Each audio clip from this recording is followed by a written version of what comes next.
Hey guys, it seems that the lockdown is almost lifting or already lifted now from most parts of the world. And the one thing that I didn't do during this lockdown was bake a cake because the whole planet seemed to be baking a cake. And what's there in baking a cake?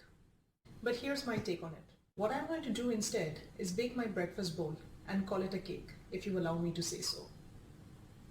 So my breakfast bowl is always gluten-free and oil-free and has no sugar added. So my cake is going to be complete beach board style, so keep watching. So first principles in cake making: keep your wet ingredients and dry ingredients separate and then gently fold them together. So in my wet ingredients, what I have here is 1/4 cup whole fat milk and 1 egg. I've beaten this with a pinch of baking soda. If you replace this with dairy-free milk or a flaxseed or some other kind of alkaline substitute, then use baking powder, as baking soda will not work.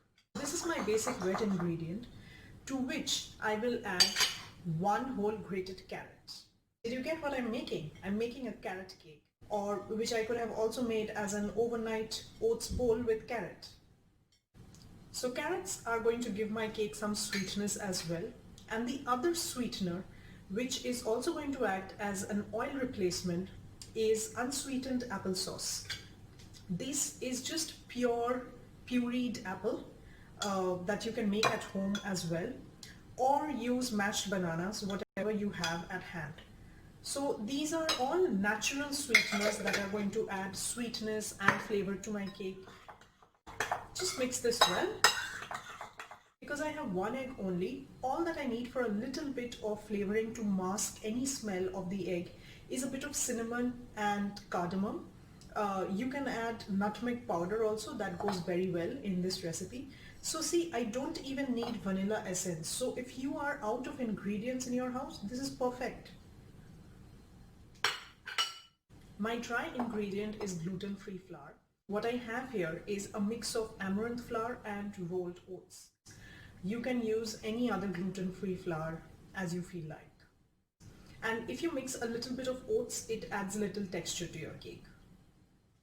After adding the flour, this is when I will be super gentle with the mixing so as to retain the air in my cake mixture and making sure that the final cake doesn't get dense. So this is a cake recipe for 2. So the consistency looks right. It's sticking onto my spoon, it's not falling off, but it's not super dense either. I'm now going to pour this into my baking tray, which I've lined with aluminium foil. Not the ideal thing. The ideal thing is baking paper, but I'm out of that. And this is the only place where I've used a little bit of oil to grease the foil so that my cake comes out well.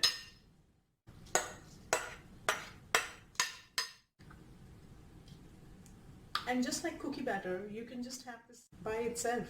It's sweet, the smell of egg is masked completely, but anyways, we are baking a cake, so save it for the bake.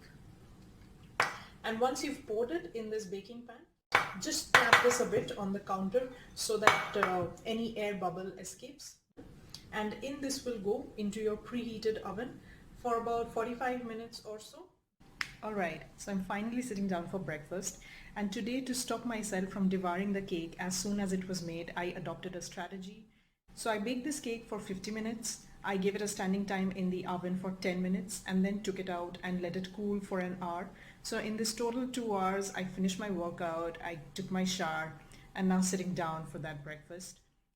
So since this cake is so good on macros, I've literally taken half the portion of the cake for myself, and I've got some pears on the side and even a half-boiled egg. I'll give you macros for the entire platter. So this is a close-up of my plate. So this is how beach boards have their cake and eat it too. Bon appetit! Ciao!